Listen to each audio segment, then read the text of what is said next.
Dismiss किया जाए और इस फर्जी बेटे का दावा करने वाले लड़के को जालसाजी के लिए उचित सजा दी जाए। क्या प्रार्थी के पास कोई सबूत या गवाह है? गवाह है मिलॉर्ड, एक नहीं 3 गवाह हैं। और मैं अदालत से गुजारिश करूंगा कि हमें उन तीनों गवाहों को पेश करने की इजाजत दी जाए। उन्हें पेश किया जाए। हमारे सबसे पहले गवाह हैं राम प्रसाद जी के गांव के ही सबसे बुजुर्ग व्यक्ति, गांव के मुखिया जी श्री ब्रिजेश त्रिपाठी जी।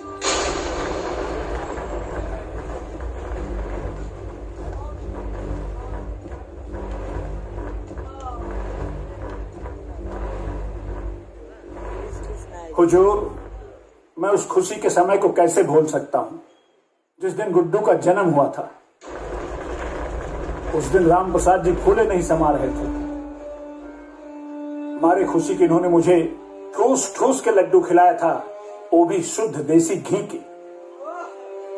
एनी क्वेश्चन प्लीज? Yes milord. मुखिया जी, क्या मैं जान सकता हूं कि उस लड्डू का साइज क्या था? हुजूर, माई बाप, मुझे क्या मालूम था कि उस लड्डू की साइज बताने के लिए मुझे यहाँ अदालत में आना पड़ेगा। Silence, silence. अगला गवाह पेश किया जाए। पंडित जी, जज साहब को जरा ये बताएं कि जब गुड्डू जी का जन्म हुआ था तो उस समय आपने क्या क्या किया था? जनाब, हम पूरे गांव का जन्म पत्री हम ही बनाते हैं। वैसे वो सौभाग्यशाली ब्राह्मण हम ही हैं जो राम प्रसाद जी के कहने पर गुड्डू बाबू का जन्म पत्री बनाए थे। और राम प्रसाद जी हमको बहुत इनाम दिए थे साहब। 51 रुपया नगद और 1 जोड़ा धोती हमको इनाम में दिए थे। और वो धोती साहब हम आज भी संभाल के रखे हुए हैं। बहुत ठीक है पंडित जी, उस धोती को हमेशा के लिए संभाल कर रखे, बहुत काम की धोती थी वो जी। अब आप जाइए। देखा मिलॉर्ड, जब गांव में कोई बच्चा पैदा होता है तो वहां दाई माँ का महत्वपूर्ण योगदान होता है।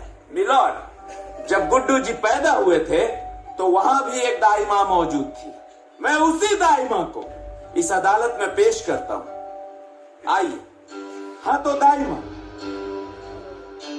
जब गुड्डू जी का जन्म हुआ था तो क्या क्या हुआ था, जज साहब को बताइए। माई बाप, हम ही है जे गुड्डू बबुआ के नाक कटले रही। और सरकार, हमरा वो दिन अच्छे से याद है जब नार की कटाई में राम प्रसाद जी हमरा के सोने की सिकड़ी देले रहलन, जन आज भी हम पहिरले बानी। सुरहुआना सच बा सरकार कि गुड्डू बबुआ राम प्रसाद जी के सुपुत्र बाड़े। अब आप जा सकते।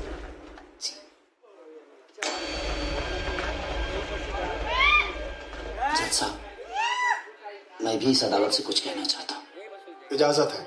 जज साहब, जिस उम्र में इनको तीर्थ यात्रा करना चाहिए उस उम्र में शादी करके बाप बेटे के अटूट रिश्ते को कलंकित करना चाहते हैं, ये बदनाम करना चाहते हैं, ये ऑर्डर ऑर्डर पूरे समाज में हमें गिराना चाहते हैं। मैं कैसे बर्दाश्त करूं, कैसे करूं? शांति। एक बेटे पे क्या गुजर रही है मैं कैसे आपको बताऊं जज साहब? ऑर्डर ऑर्डर, अपनी भावनाओं को कंट्रोल कीजिए। कैसे करूं? ये अदालत है और अदालत की एक मर्यादा होती है। इस केस का फैसला अदालत कल सुनाएगी। जज साहब, ऐसा मत करिए, कल शादी है इनकी, मैं बर्बाद हो जाऊंगा जज साहब, मैं बर्बाद हो जाऊंगा। प्लीज आज ही फैसला सुनाइए, कल तो शादी हो जाएगी इनकी जज साहब। यार सब ठीक हो जाए, सब तबाह हो जाए यार। अरे सब ठीक हो जाए। आई चल चल चल। अरे फैसला हमनी के हक में आए होकर चिंता। गुड्डू जी, केस की सुनवाई पूरी हो गई, अब निर्णय आना बाकी है। आपको क्या लग रहा है? देखिए, मैं सत्य के साथ हूँ जी। और भगवान कृष्ण ने गीता में कहा है जी, सत्य परेशान हो सकता है पर पराजित नहीं। बेटा तो बेटा होता है। हर बाप अपने बेटे के अंदर राम और श्रवण कुमार की छवि देखना चाहता है। लेकिन वो आपके बाप है, रिश्ते भी कुछ मायने रखते हैं। देखिए, एक बाप बेटा के साथ साथ ये एक हक की लड़ाई है और सत्य की लड़ाई है। और मुझे पता है कि मेरे साथ भगवान है और कमीना प्रसाद। जिस बेटे की परवरिश के लिए, उसकी खुशियों के लिए आपने अपना सब कुछ लुटा दिया, उसी बेटे ने आज आपको कोर्ट तक घसीटा। आपको कैसा महसूस हो रहा है?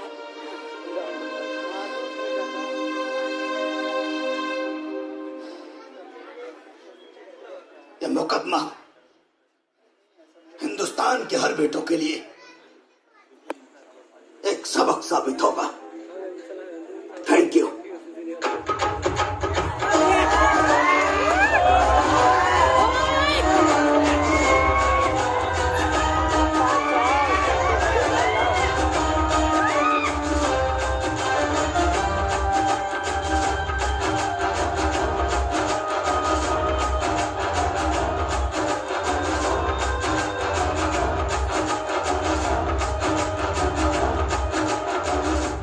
प्रणाम। अरे ये बताएं कि बारात कब तक लेके आओ तनी? ए बाबू, एक रानी है कि अभी कहानी पर से पर्दा उठा लिया जाओ। कहानी है? एक रानी हो कि गुड्डुआ के सुधारे खातिर हमन लोगन जवानी नौटंकी कैले बनी जा, झूठ मूठ के बियाह वाला नौटंकी, ओकरा पर से पर्दा उठा लिया जाओ बाबू। पर्दा हटा ले जाओ? हाँ। भरी पंचायत में ब्याह के डेट ऐलान करके, तिलक चढ़वा के, गांव समाज में सब जगह कार्ड न्योता बंट गई। और रउरा एकरा के नाटक कहता नहीं? ये का कहता रहो? हाँ? अरे हमनी के यहाँ बात भइल रहे, अब तो जबरदस्ती बतिया उतर रहा। का बात भई रहे, का ना भई रहे, हमरा कुछ मालूम नहीं के, बुझाई ना? का बकता रे? अरे बेटा, ये उम्र में हम अगर ब्याह करब तो समाज के काम दिखाई। अरे जौन बेटा के भविष्य सुधारे खातिर हम इतना बड़ा नौटंकी कईनी, वो बेटा के अपन मुंह कैसे दिखाई बाप? हम इतना पागल नहीं थी कि रउरा बेटा के सुधारे खातिर हम अपना बहन के इज्जत दाव पे लगा दी और ऊपर जीवन बर्बाद करती। देख, नादानी में तहु कुछ ना समझ पहले, और गुड्डुआ के सुधारे के जिद में हम कुछ ना समझ पहले, उल्टा पुल्टा फैसला ले लेनी, बात आगे बढ़त चल गई। इस उम्र में हम ब्याह करब, अपना खानदान का नाम मिट्टी में मिलाए, लोग थूकी हमरा के कारी दे। तो लोग तो पहले ही से थूका दरोरा के ऊपर। अब खानदान के जहाँ तक बात करता नहीं, तो खानदान में रहिए का दरोरा लगे आप। बेटा के नजर में दरोरा पहले ही गिर गई बानी। ए राम प्रसाद जी, अगर रउरा बारात लेके ना आई तो हम अपना बहन के डोली रउरा दरवाजे पे लेके आ जाये। रउरा सोच ली। सोच लेनी बेटा। बारात निकली।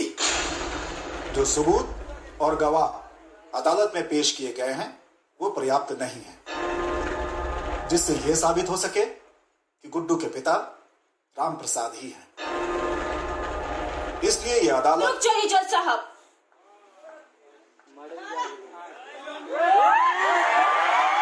गुड्डू की वोटर आईडी आ चुकी है। वोटर आईडी ये दे दीजिए।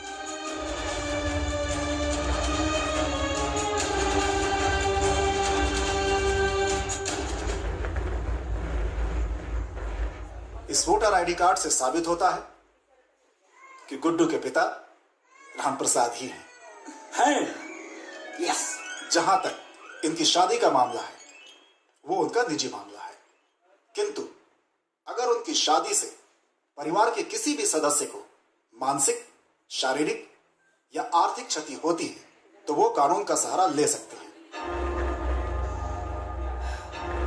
राम प्रसाद जी की व्यक्तिगत संपत्तियों को छोड़कर पैतृक संपत्तियों में गुड्डू का हिस्सा कायम किया जाता है।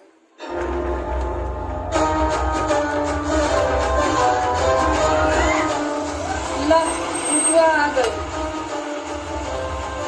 बंद कर, बंद कर।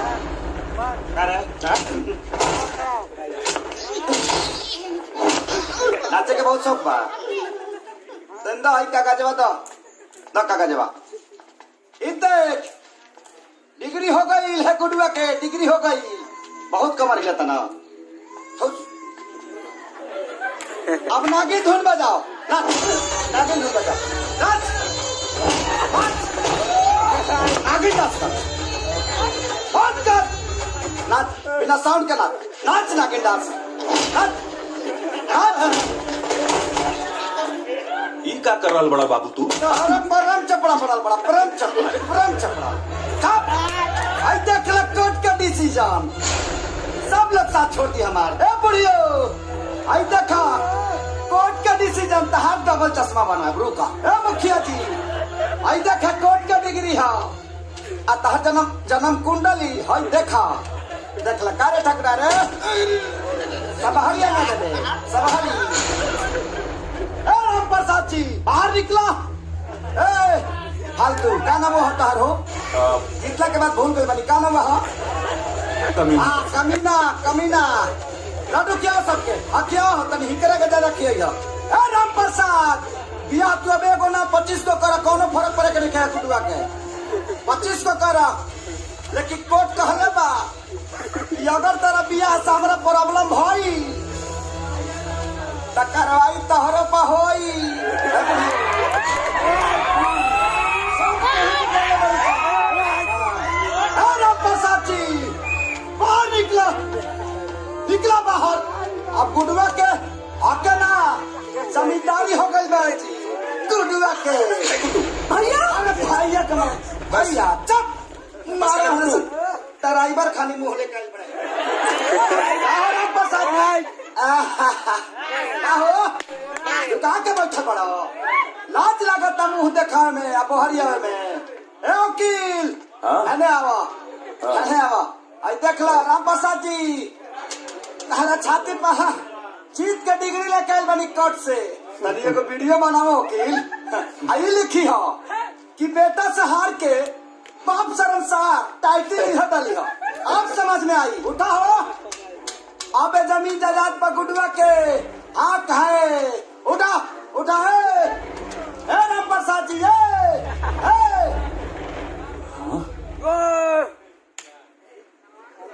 भाजी भाजी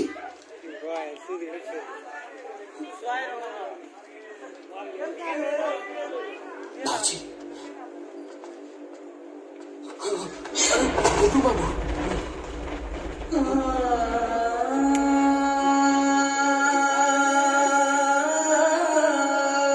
बाबू ए हमार बाबू बाबू बाबू का रे गुडुआ आखिर ते हमरा बेटा के खाइए गईले अरे बाबू हम न जानत रही कि बड़ होके इतना नालायक बेटा निकलवा न तो तहर नार की जगह तहर गला काट देती। बाबू बाबू उठा ना वाह भाई वाह का जमाना आ गया बा एक ही बाप जे अपना बेटा के जितावे खातिर हमनी के कोर्ट में गवाही देवे खातिर भेजले रहल और एक ही इदारा एक बेटा जे अपने बाप के मुआ देलस। हे भगवान का जमाना आ गया बा। तोहरा जैसे नालायक औलाद के देख के बेटा आज हमरा विश्वास हो गई पंचांग कुंडली ग्रह नक्षत्र अरे सब झूठ बा बेटा। तो के अपने जीत पे बहुत घमंड रहला ना गुड्डू ला आज तो जीत गई ना हमारे बाबूजी हार गई वो हमेशा हमेशा खाते अरे आज ले हम दोनों साथे रहनी है ना तो सिर्फ और सिर्फ बाबूजी की वजह से काहे कि बाबूजी ही काले रहे। हमारा बेटा अपना जिद और नासमझी के चलते बिल्कुल अकेला पड़ गए लो ओकरा साथे क्यों नहीं के बेटा बेटी तू ओकर साथ मत छोड़िया बाबूजी ओकर साथ मत छोड़िया लेकिन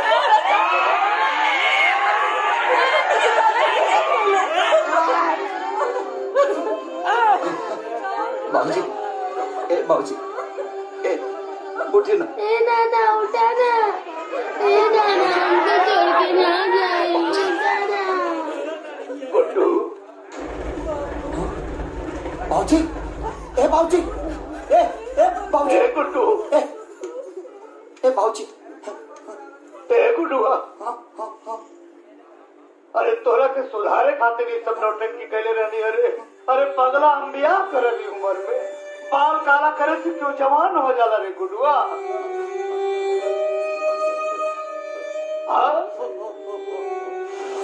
बेटा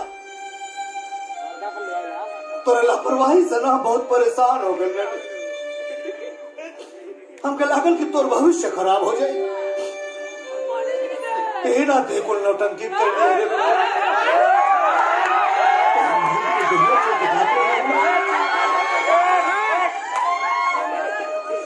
तो हमारा से वो बच्चन ले लेगा नहीं हो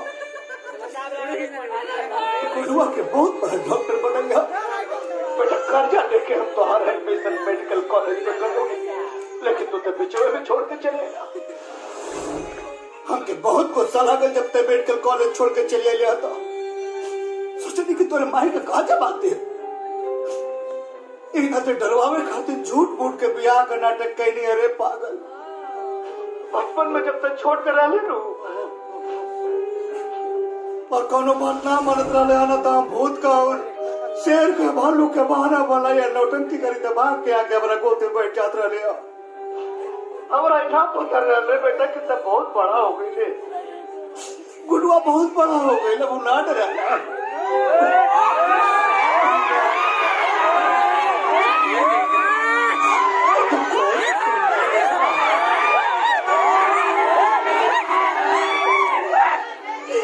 तो कोर्ट तक पहुंच गए रे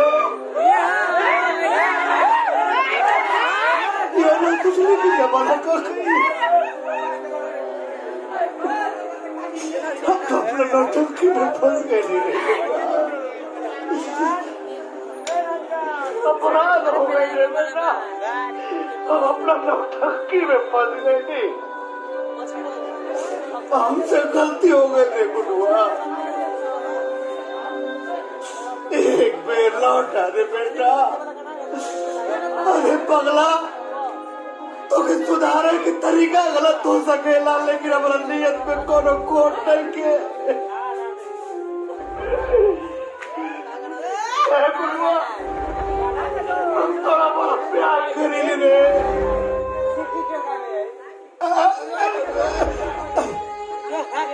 गुडुआ ए गुड्डू ए बाबू बहुत घबरा दो रहा हमारा छाती में बहुत दर्द हो रहा है मेरे गुडुआ ए बेटा आजा रे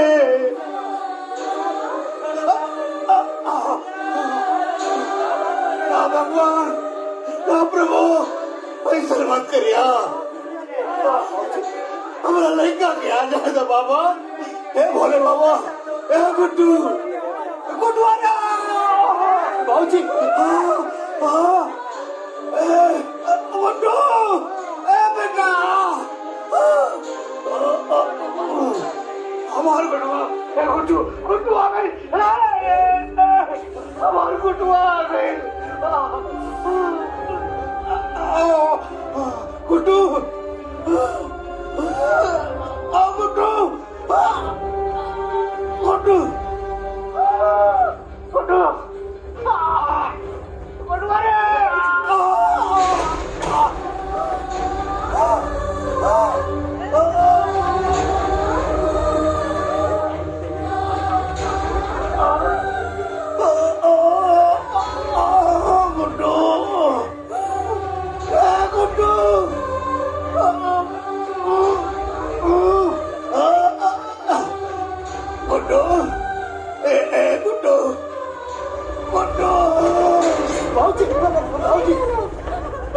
रे कुछ देखना बाबूजी बाबूजी बाबूजी हमके गाय ना पहले बताओ नहीं बाबूजी बाबूजी गाय ना बताओ नहीं बाबूजी बाबूजी बाबूजी उठे ना बाबूजी बाबूजी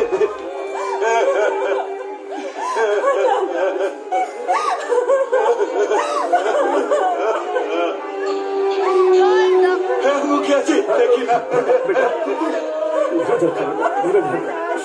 मुखिया जी